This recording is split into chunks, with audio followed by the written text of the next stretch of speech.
KaraokeBooks. The Adventures of Ferdinand, Count Fathom. Tobias Smollett. Audiobook.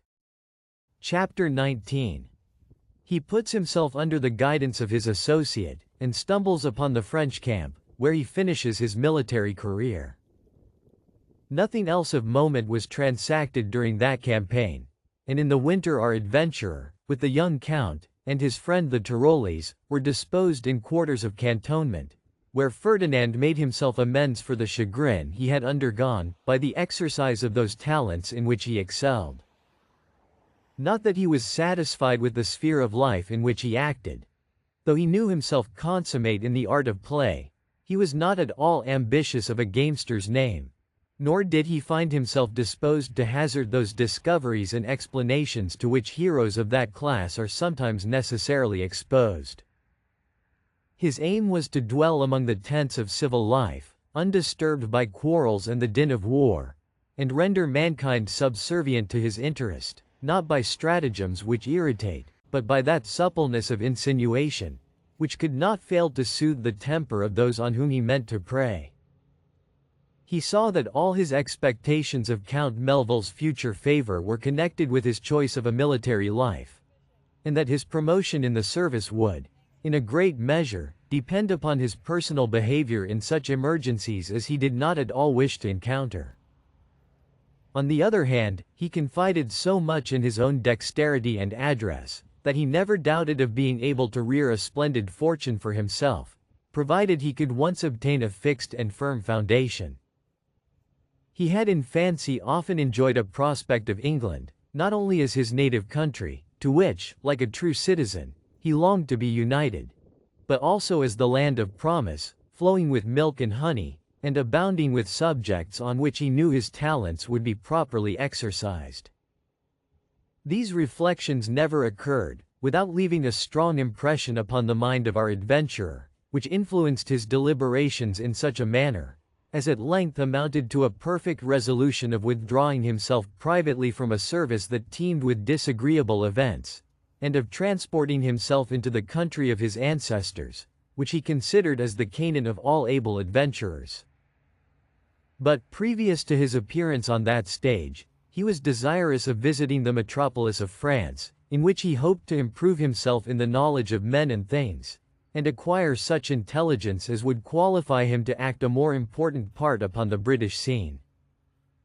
After having for some time indulged these prospects in secret, he determined to accommodate himself with the company and experience of the Tyrolees, whom, under the specious title of an associate, he knew he could convert into a very serviceable tool, in forwarding the execution of his own projects.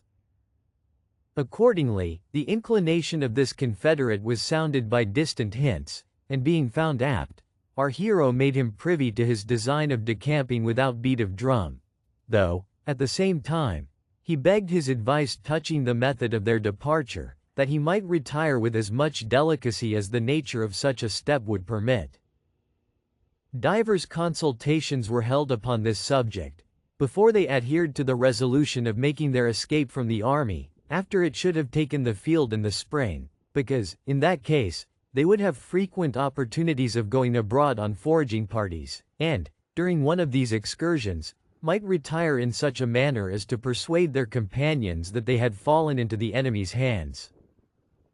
Agreeable to this determination, the camp was no sooner formed in Alsace than our associates began to make preparations for their march, and had already taken all the previous measures for their departure, when an accident happened, which our hero did not fail to convert to his own advantage. This was no other than the desertion of Rinaldo's valet, who, in consequence of a gentle chastisement, which he had richly merited, thought proper to disappear, after having plundered his master's portmanteau, which he had forced open for the purpose. Ferdinand, who was the first person that discovered the theft, immediately comprehended the whole adventure, and, taking it for granted that the delinquent would never return, resolved to finish what the fugitive had imperfectly performed. Being favored with the unreserved confidence of the young count, he instantly had recourse to his bureau, the locks of which he found means to burst open, and, examining a private drawer, contrived with great art to conceal Rinaldo's jewels and cash, made himself master of the contents without hesitation. Then cutting open his cloak bag, and strewing the tent with his linen and clothes, began to raise his voice, and produce such a clamor as alarmed the whole neighborhood, and brought a great many officers into the tent.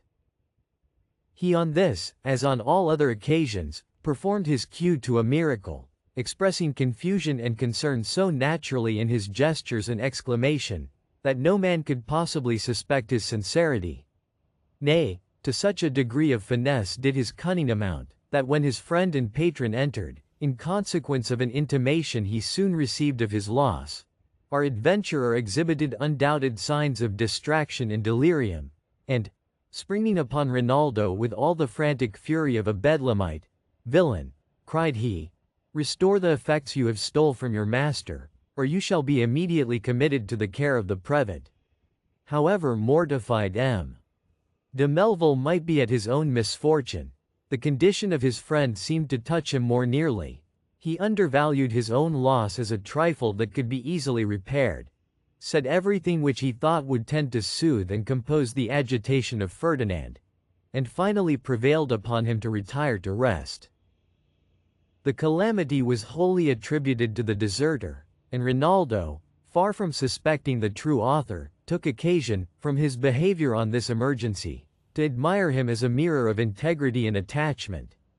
In such an exquisite manner did he plan all his designs, that almost every instance of his fraud furnished matter of triumph to his reputation. Having thus profitably exercised his genius, this subtle politician thought it high time to relinquish his military expectations, and securing all his valuable acquisitions about his own person, rode out with his understrapper, in the midst of 50 dragoons, who went in quest of forage. While the troopers were employed in making up their trusses, the two adventurers advanced towards the skirt of a wood, on pretense of reconnoitering, and the Tyrolees, who undertook to be our hero's guide, directing him to a path which leads towards Strasbourg, they suddenly vanished from the eyes of their companions, who in a few minutes hearing the report of several pistols, which the Confederates purposely fired, conjectured that they had fallen in with a party of French, by whom they were made prisoners of war.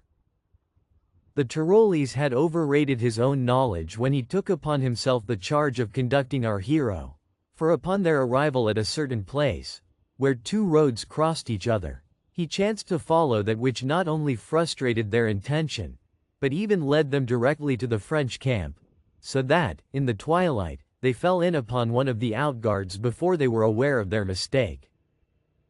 Whatever confusion and perplexity they might undergo, when they heard themselves questioned by the sentinel on the advanced post, certain it is, they betrayed no symptoms of fear or disorder. But while Ferdinand endeavored to recollect himself, his fellow traveler, with the appearance of admirable intrepidity and presence of mind, told the soldier that he and his companion were two gentlemen of family, who had quitted the Austrian army, on account of having sustained some ill usage, which they had no opportunity of resenting in any other way, and that they were come to offer their services to the French general, to whose quarters they desired to be immediately conveyed. The sentinel, to whom such an instance of desertion was neither rare, nor indeed uncommon, directed them without scruple to the next post, where they found a sergeant's party, from which, at their request, they were transmitted to the officer of the Grand Guard, and by him next morning introduced to Count Coigny, who very politely received them as volunteers in the army of France. Though this translation was not at all to our hero's liking, he was forced to acquiesce in his fate, glad to find himself, on these terms, in possession of his effects, of which he would otherwise have been infallibly rifled. This campaign, however, was the most disagreeable period of his whole life, because the manner in which he had entered into the service subjected him to the particular observation and notice of the French officers, so that he was obliged to be very alert in his duty, and summon all his fortitude to maintain the character he had assumed. What rendered his situation still more unpalatable, was the activity of both armies in the course of this season, during which, over and above sundry fatiguing marches and countermarches, he was personally engaged in the affair of Halle, which was very obstinate, where, being in the skirts of the detachment, he was actually wounded in the face by the sword of an hussar. But this was, luckily for him, the last time he found himself under the necessity of exerting his military prowess, for a cessation of arms was proclaimed before he was cured of his wound, and peace concluded about the end of the campaign. During his sojourn in the French camp, he assumed the character of a man of family, who being disgusted at some supercilious treatment he had met with in the German service, and at the same time ambitious of carrying arms under the banners of France, took the opportunity of retreating by stealth from his friends, accompanied only by one with whom he could entrust his intention.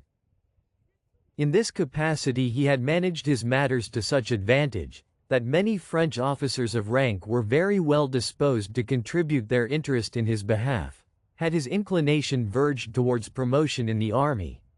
But he thought proper to conceal his real design, under the specious pretext of longing to see the metropolis of France, that center of pleasure and politeness, in which he proposed to spend some time for the improvement of his address and understanding. These were motives too laudable to be opposed by his new patrons, some of whom furnished him with letters of recommendation to certain noblemen of the first rank at the court of Versailles, for which place he and his companion set out from the banks of the Rhine, very well satisfied with the honorable dismission they had obtained from a life of inconvenience, danger, and alarm. If you liked what you heard, please subscribe to the channel.